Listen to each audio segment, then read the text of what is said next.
3। ठीक है, इस वीडियो में मैं आप लोगों को DC types of DC generator यानी कि डीसी जनरेटर के प्रकार के बारे में बताएंगे।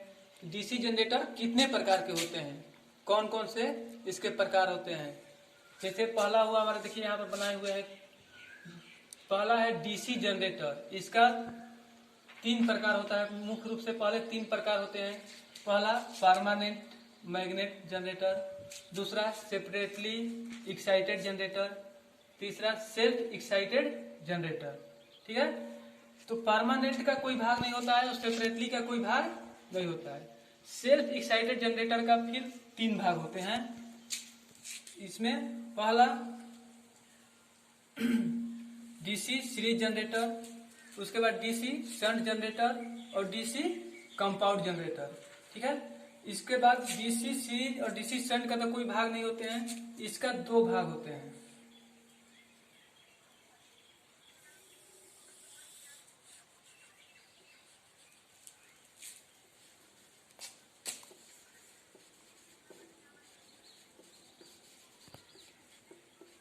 कम्युलेटिव कंपाउंड जनरेटर और दूसरा differential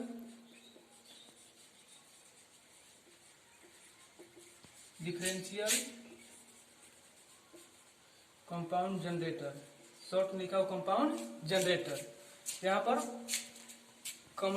compound generator, DC compound generator का 2 भाग, कम्युलेटिव कंपाउंड जनरेटर और डिफरेंशियल कंपाउंड जनरेटर। ठीक है, इसके बाद डिफरेंशियल कम्युलेटिव कंपाउंड जनरेटर के 2 भाग होते हैं और डिफरेंशियल का 2 भाग होते हैं। इसके लिए मैं ऊपर में लिख देता हूं, जनरेटर का 2 भाग और डिफरेंशियल कंपाउंड जनरेटर का 2 भाग होते हैं। ठीक है, तो पहले यहाँ पर कम्युलेटिव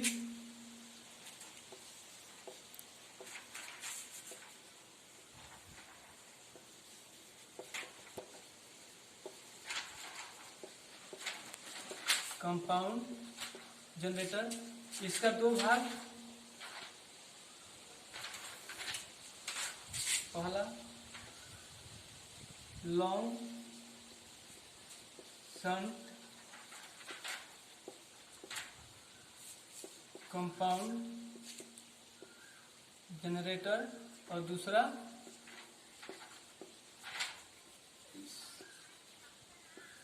शॉर्ट शंट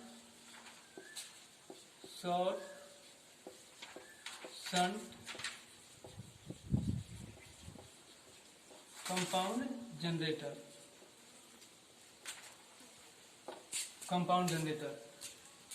इसी प्रकार से फिर हो जाता है डिफरेंशियल का 2 भाग। डिफरेंशियल का 2 भाग में भी यही होता है, long shunt differential compound generator और short shunt differential compound generator. जो यहाँ पर लिख देता हूं, डिफरेंशियल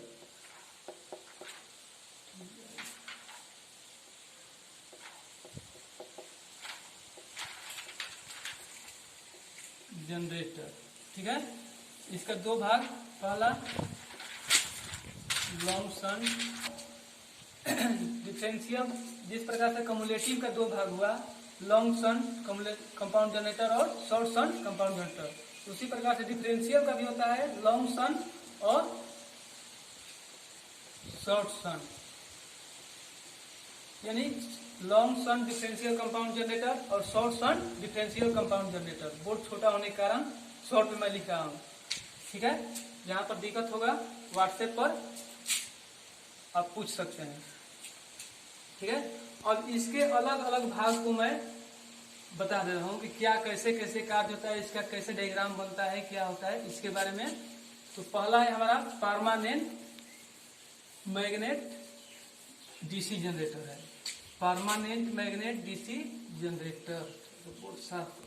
पहला है परमानेंट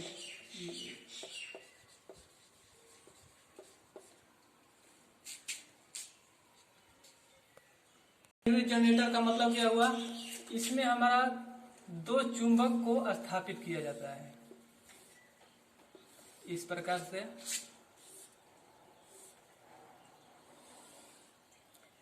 टूटी फूटी भाषा में फिगर बनाते चलिए। और ये कार्बन ब्रश लगे होते हैं, ये साफ्ट हो गया। तो एक पोल इसमें नॉर्थ होता है और एक साउथ होता है।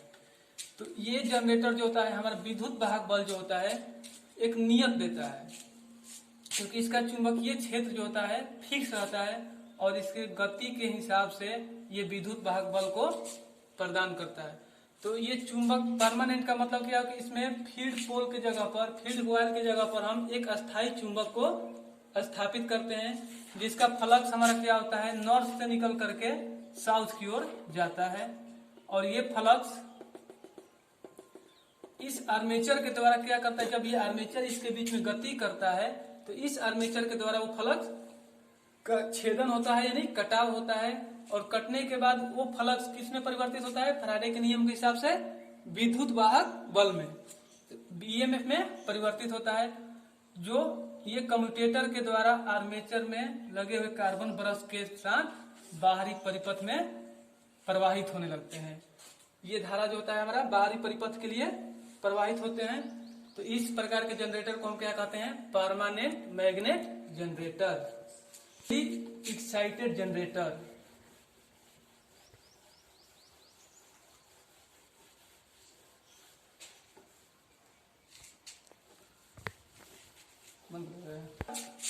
सेपरेटली एक्साइटेड जनरेटर, ठीक है। इसमें क्या, इस प्रकार के जनरेटर में क्या होता है, एक फील्ड कॉइल होते हैं, इसको हम कहते हैं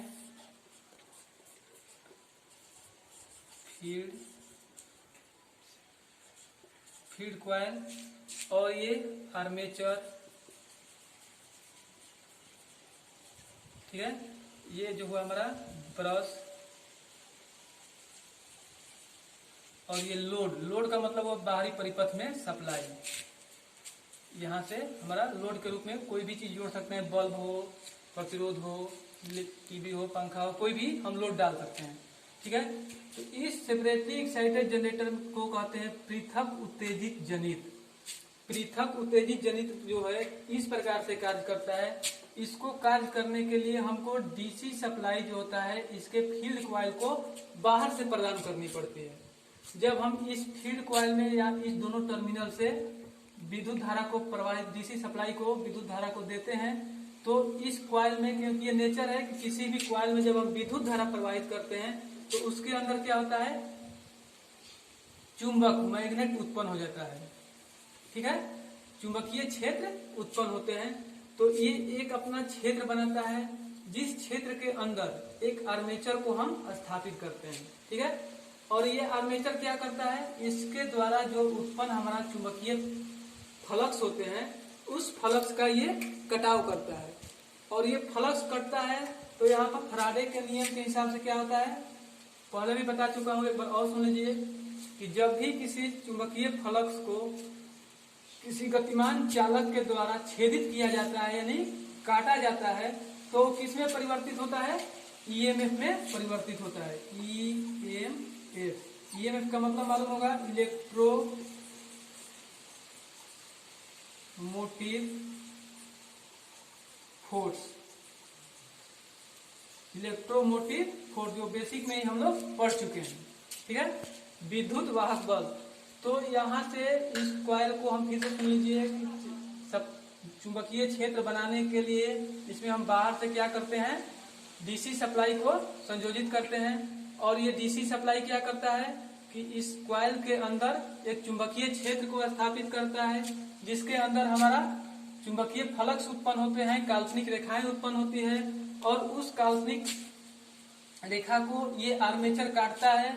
तो वहां पर फैराडे के नियम के अनुसार वो फ्लक्स जो होता है किसमें परिवर्तित होता है, विद्युत वाहक बल में परिवर्तित होता है, जो हमारा आर्मेचर के दोनों टर्मिनल A1 और A2 के द्वारा बाहरी परिपथ को प्रदान किया जाता है। जो हम बाहरी परिपथ में यहाँ पर लोड के रूप में कोई भी चीज लगा देते हैं, हम लोड लिख दिए। लोड का मतलब हुआ कोई भी लोड हम जोड़ सकते हैं। यही कार्य जो होता है सेपरेटली एक्साइटेड जनरेटर का होता है।